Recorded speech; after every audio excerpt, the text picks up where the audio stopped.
काँग्रेसला सोबत घेण्याची राज ठाकरेंची इच्छा, मात्र अद्याप अंतिम निर्णय नाही. मनसेच्या मवियातील समावेशावर संजय राऊतांचा मोठा दावा.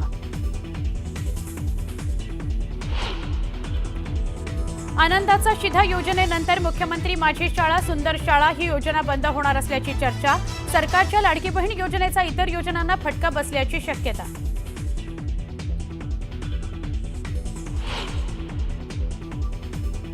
निवडणुकीपुरता सगळ्या योजनांचा भंपकपणा जनतेपुढे मांडणार, तर हे योजना बंद करणारं चालू सरकार. अंबादास दानवेंची सरकारवर सडकून टीका.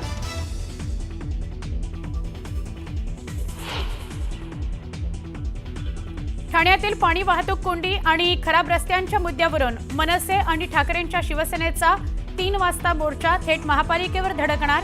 मोर्चाच्या पार्श्वभूमीवर ठाण्यात बॅनरबाजी.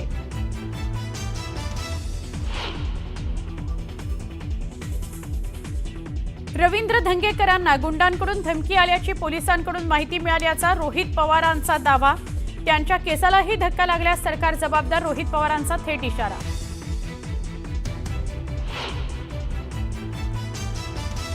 एकेकाळचं विद्येचं माहेरघर आज अजितदादा आणि भाजपमुळे गुंडांचं माहेरघर झालंय.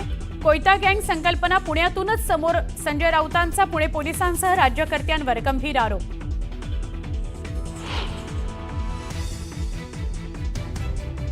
जळगावात सोन्याच्या दागिन्यांकरता पुन्हा अस्थि चोरीचा प्रकार समोर. अस्थि आणि मृतदेहावरील दागिने चोरीला स्मशानभूमीच्या सुरक्षेचा प्रश्न ऐरणीवर.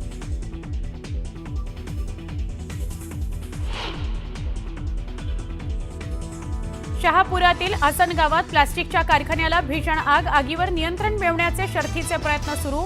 आगीमुळे परिसरात धुरांचे लोट.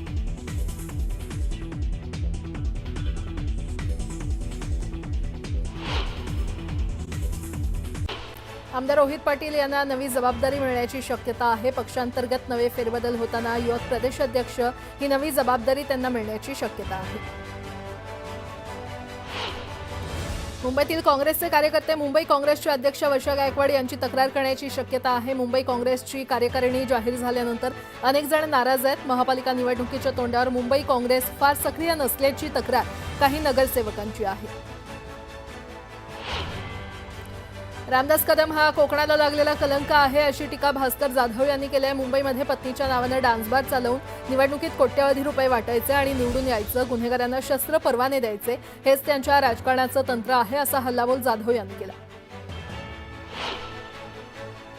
वर्ध्याच्या हिंगणघाट इथे काँग्रेस आणि राष्ट्रवादी काँग्रेस शरद पवार गटाला भगदाड पडलाय. बिरसा मुंडा नगरातील शेकडो कार्यकर्त्यांनी भाजप आमदार समीर कुणावार यांच्या उपस्थितीमध्ये भाजपमध्ये प्रवेश केला.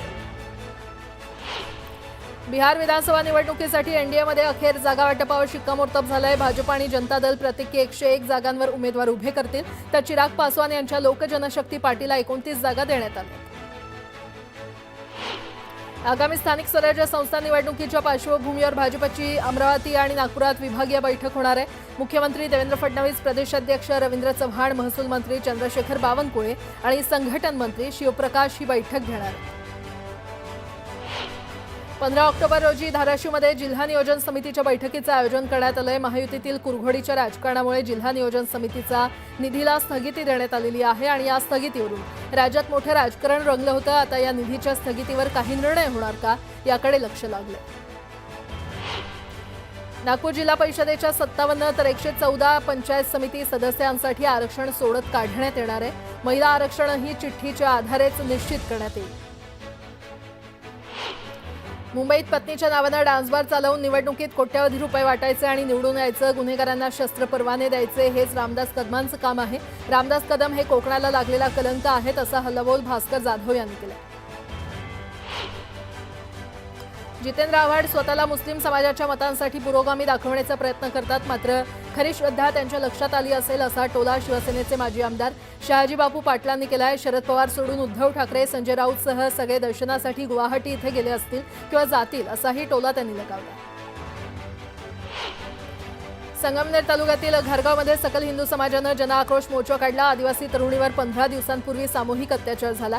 त्यातील आरोपी अजूनही मोकाट असल्यानं हिंदू समाज आक्रमक झालाय. कोल्हापूर रस्ता रुंदीकरणात अडथळा ठरणाऱ्या अतिक्रमणांवर तिसऱ्या दिवशी देखील कारवाई करण्यात आली. कुस्ती आखाड्याजवळील सर्व खोकी हटवण्यात प्रशासनाला यश आले.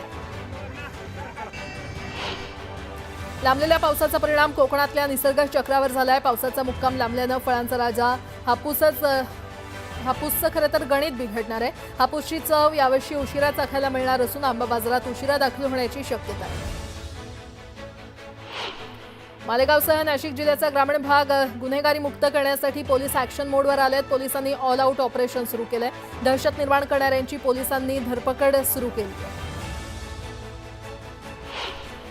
सांगलीच्या वारणावती वसाहतीमध्ये भला मोठ्या अजगराचं रेस्क्यू ऑपरेशन करण्यात आलं. अजगराला सह्याद्रीच्या व्याघ्र प्रकल्पात सोडण्यात आलं.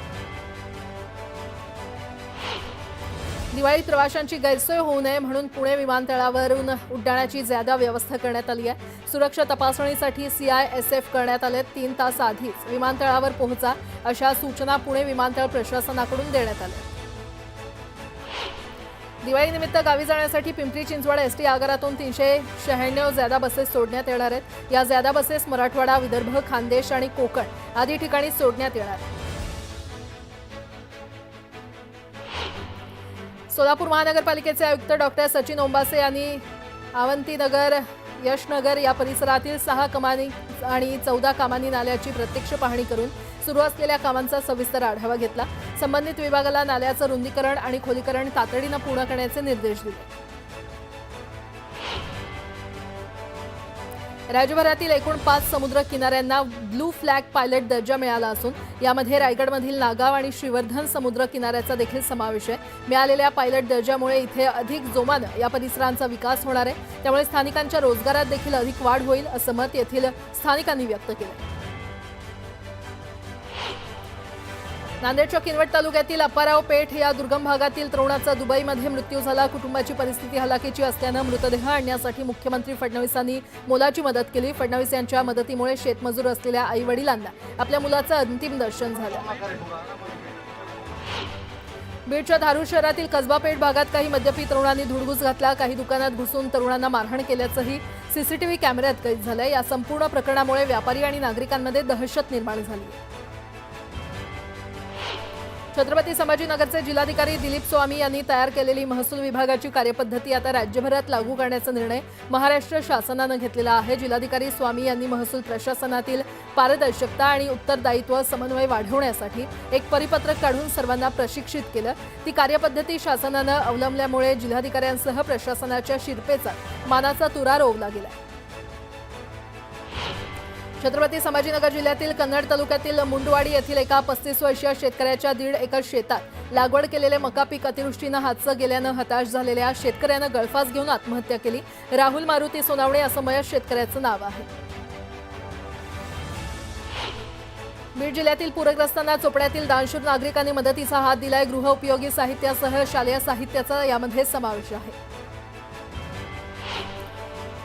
बहुप्रतीक्षित सोलापूर मुंबई विमानसेवा सुरू होण्याचा मुहूर्त निश्चित झाला असून येत्या बुधवारी सोलापूर मुंबई दरम्यान विमानसेवा सुरू होणार आहे. पहिल्याच दिवशी पहिले प्रवासी म्हणून विमानानं मुख्यमंत्री देवेंद्र फडणवीस हे मुंबईहून सोलापूरला येणार असल्याची माहिती पालकमंत्री जयकुमार गोरे यांनी दिली आहे. कोल्हापूर शहरात आजपासून 3 दिवस पाणीपुरवठा बंद राहणार आहे. थेट पाईपलाईन दुरुस्ती, वॉल बसवण्याचं काम करण्यात येणार आहे. जळगावच्या बाजारामध्ये सोन्यापाठोपाठ चांदीमध्ये देखील मोठी भाववाढ झालेली आहे. जळगावच्या बाजारात चांदीचे दर GST सह प्रति किलो 1,81,000 जाऊन पोहोचलेत. 8 दिवसांमध्ये चांदीमध्ये 27,000 रुपयांची मोठी भाववाढ झाली आहे. तर सोन्याचा दर हा 1,27,000 जाऊन पोहोचलाय.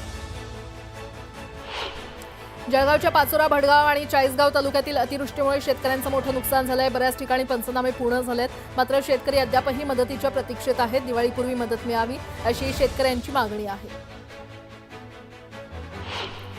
दिवाळीच्या तोंडावर पावसाचा अंदाज आहे. गेल्या काही दिवसांपासून राज्यातील हवामान पूर्णपणे कोरडं आहे. नैऋत्य मान्सूननं राज्यातून निरोप घेतलाय. मात्र 15 ऑक्टोबरपासून राज्यातील हवामानात परत एकदा बदल अपेक्षित आहे. 15 ते किमान 18 ऑक्टोबरपर्यंत विदर्भ, मराठवाडा आणि मध्य महाराष्ट्रात आभाळी हवामान आणि दुपारनंतरचा वादळी पाऊस अपेक्षित आहे.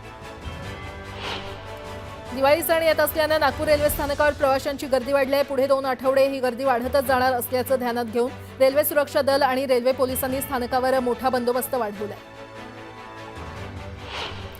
नागपुरात रात्रीच्या वेळी होणारे गुन्हे लक्षात घेता परिमंडळ 4 मध्ये मिशन नाईट वॉच ही विशेष मोहीम सुरू करण्यात आली आहे। या मोहिमेअंतर्गत नियमांचा भंग करणाऱ्या 217 ढाबे आणि हॉटेल्सवर महिनाभरात कारवाई करण्यात आली आहे। घरफोडीच्या गुन्ह्यांमध्ये 57% घट झाली आहे। गोंदियामध्ये शिक्षक आणि शिक्षण अधिसंमेलनात शालेय शिक्षण राज्यमंत्री पंकज भोयर यांनी शिक्षण क्षेत्रात उत्कृष्ट कामगिरी करणाऱ्या व्यक्तीचा सत्कार केला। शालेय शिक्षणाच्या माध्यमातूनच भावी पिढी निर्माण होईल असं प्रतिपादन त्यांनी केलं। तसंच शिक्षकांच्या समस्या सोडवण्यास शासन प्रयत्नशील आहे असंही ते म्हटलं। धाराशिवच्या तुळजाई कला केंद्राविरोधात तक्रार केली म्हणून रागातून स्वाती जोगदंड या महिलेला जीवे मारण्याची धमकी देऊन विनयभंग केल्याचा धक्कादायक प्रकार समोर आलाय। या प्रकरणी 4 आरोपींवर वाशी पोलीस ठाण्यात गुन्हा नोंदवण्यात आलेला आहे। बीडच्या आष्टी तालुक्यातील बावी या गावातील राजू कोल्हार या तरुणाचा बिबट्याच्या हल्ल्यात मृत्यू झाला। गावकऱ्यांनी शोध घेतल्यानंतर मध्यरात्री तरुणाचा मृतदेह आढळला। किमान आता तरी या बिबट्याचा बंदोबस्त करावा अशी मागणी बावी ग्रामस्थांनी केली। वसई विरार महापालिकेचे माजी आयुक्त अडचणीत सापडल्यात। अनिल कुमार पवारांसह 18 भूमाफियांविरोधात ईडीकडून आरोपपत्र दाखल करण्यात आलंय। 341 पानांच्या आरोपपत्रातून अनेक धक्कादायक खुलासे करण्यात आलेत। अनिल कुमारांनी भ्रष्टाचारासाठी यंत्रणा उभी केल्याचा दावा करण्यात आलाय। जळगाव शहरात एकाच आठवड्यात अस्थि चोरीची दुसरी घटना उघडकीस आल्यानंतर प्रचंड खळबळ माजली आहे। यावेळी शिवाजीनगर येथील स्मशानभूमीमध्ये अंत्यसंस्कार करण्यात आलेल्या जिजाबाई पाटील यांच्या अस्थि आणि अंगावरील सोन्याचे दागिने चोरीला गेल्याचं उघडकीस आलंय। लातूरच्या उदगीरमधील लोहारामध्ये एका अज्ञात इसमानं सोयाबीन पेटवून दिलं। आधीच अतिवृष्टीनं झालेल्या नुकसानीमध्ये हाती कसंबसं आलेलं सोयाबीन पूर्णपणे खाक झालं। यामुळे शेतकऱ्याला मोठा आर्थिक फटका बसलाय। एआयचा वापर करून एका तरुणीचे अश्लील फोटो सोशल मीडियावर व्हायरल केल्याप्रकरणी पिंपरी चिंचवड पोलिसांनी विरारमधून एका संशयिताला ताब्यात घेतलंय। चिराग राजेंद्र थापा असं या 21 वर्षीय संशयिताचं नाव आहे। लातूर जिल्ह्यातील उदगीर ग्रामीण पोलिसांनी तेलंगणा राज्यातील दुचाकी चोराच्या मुसक्या आवळलेल्या आहेत। दुचाकी चोरांकडून 11 दुचाकीसह 7,60,000चा मुद्देमाल जप्त करण्यात आलाय। या प्रकरणी उदगीर ग्रामीण पोलिसांनी 3 अट्टल दुचाकी चोरांना बेड्या ठोकल्या। चंद्रपूरकडे जाणाऱ्या रेल्वेच्या धडकेत एका मादी सांबराचा मृत्यू झाला। 2025 मध्ये आतापर्यंत एकूण 10 वन्यजीवांचा रेल्वे अपघातात मृत्यू झाल्याची माहिती समोर आली आहे। वन्यजीवांच्या या सलग होणाऱ्या मृत्यूमुळे पर्यावरण प्रेमींनी तीव्र संताप व्यक्त केला आहे। गृहराज्यमंत्री डॉक्टर पंकज भोयर यांच्या हस्ते अत्याधुनिक मोबाईल फॉरेन्सिक व्हॅनचं लोकार्पण करण्यात आलं। गुन्ह्यांच्या तपासात वेग आणि अचूकतेसाठी गोंदिया पोलिसांना मोबाईल फॉरेन्सिक व्हॅन प्राप्त झालेली आहे।